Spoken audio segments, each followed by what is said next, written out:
Hey guys, Raptor Squad member JP Conator here, and today we're going to be taking a look at this. It's the Jurassic Park Series 2 electronic gallimimus figure.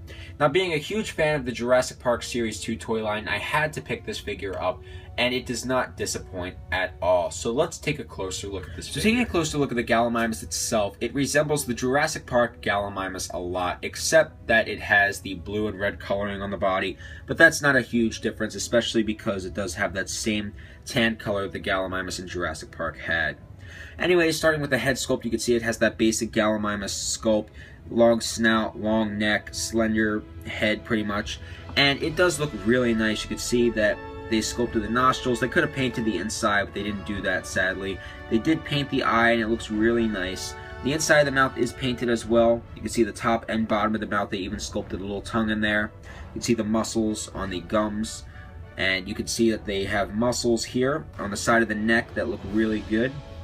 Moving down the rest of the body, it kind of gets basic with detail. It's not really detailed from here on. You can see it's that tan color with the blue running along the top there, red striping. The fingers on the arm claws are not painted, sadly. It would have been nicer if they did paint them. They didn't paint the feet as well, sadly. But you can see that they kind of sculpted in where the stomach is and where the rib cage is. Some nice musculature running along where the legs are. You can see the legs are very powerful, packed with muscle. You can see the kneecaps there on that side. Same on here. It's JP number 24. And continuing down the rest of the body, you can see some more folds in the skin. Tail is very nicely sculpted as well, and it has the red and blue striping running along there. In Jurassic Park, we all know about the famous scene where Alan, Tim, and Lex are walking in the fields and they see the gallimimus stampeding their way.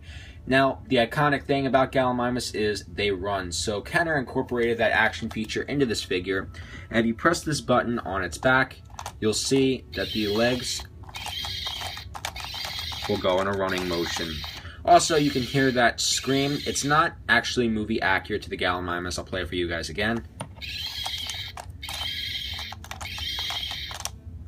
So it's kind of like the basic screams for all the Series 2 dinos. The Baryonyx has it. The Utah Raptor has pretty much the same sound. I mean, they're not exactly the same, but they're all very high-pitched squeals, and it kind of sounds weird, but it's okay. I mean, it's not movie accurate, but it's as close enough as we'll get. As far as the running feature goes, I do like that they incorporated it into this dinosaur, but it makes it kind of harder for the figure to stand. Articulation-wise, the articulation is very scarce with this figure. You can't turn the head, you can't turn the tail. All you can really do is move this arm up to about here and move it down to about right there. With this arm, you can move it in a 360 rotation. However, it's stiff, and I don't know if that'll break mine, so I don't really want to do that ever again. But the legs are also articulated. I can move this leg back to about right here, and I can move it up to about here, and that activates the action feature, as you just saw. And I can move this leg back to here, and up to about right there. So you may not have noticed, but my figure is not complete. Luckily, the electronics still work, but what made this figure even better is if it came with its tracking tag. Now, this is the tracking tag from the Series 2 Baryonyx figure, and the gallimimus one is extremely small. It's probably about a fourth of the size of this, and it would either gone around the ankle there, or it would have went around the neck. So it would have been nice if I had that piece, but sadly it didn't come with it. As far as the size of this figure goes, I have my tape measure here, and we're looking at about 9 inches long, and the galley stands at about 7 inches tall. So it's one of the mid-range sized dinosaurs. And to compare, I have the Series 2 Baryonyx, and you can see that the Baryonyx is shorter than the gallimimus, but I think in real life the Baryonyx was about 8-9 feet tall. I'm not sure, so correct me if I'm wrong, but I believe Baryonyx was larger than gallimimus. Taking him out of there, I also have from Series 2 the Ian Malcolm figure, and you can see that comparing those two, they're about movie size accurate. Alan Grant was maybe 2 feet shorter than the gallimimus, so I think that's accurate. And how can you bring in Ian Malcolm without bringing in his gallimimus hatchling? And it's really nice that the gallimimus hatchling has all this detail in it, and it looks very similar to its adult version, and it'd be really nice to display them together. So guys, here's today's look at the Jurassic Park Series 2 gallimimus.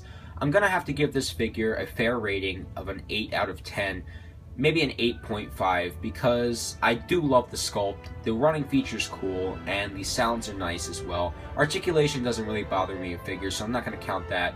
But the problem with this figure is it has standing problems. And that's because, for one, mine has legs that are warped together, and two, they are sculpted very weird, and I can only get the galley to stand in this way. You can see I'm having a problem keeping it standing now, but if you guys can get your hands on this figure, I highly recommend it because it's such a rare piece and it's a nice piece to have in your collection, and it was really the only full-size adult gallimimus ever made. So if you can pick it up, I highly recommend getting it. And let us know in the comments section down below what you guys think of this figure. So this is Raptor Squad member JP Conator signing off, and I'll see you guys in the next review.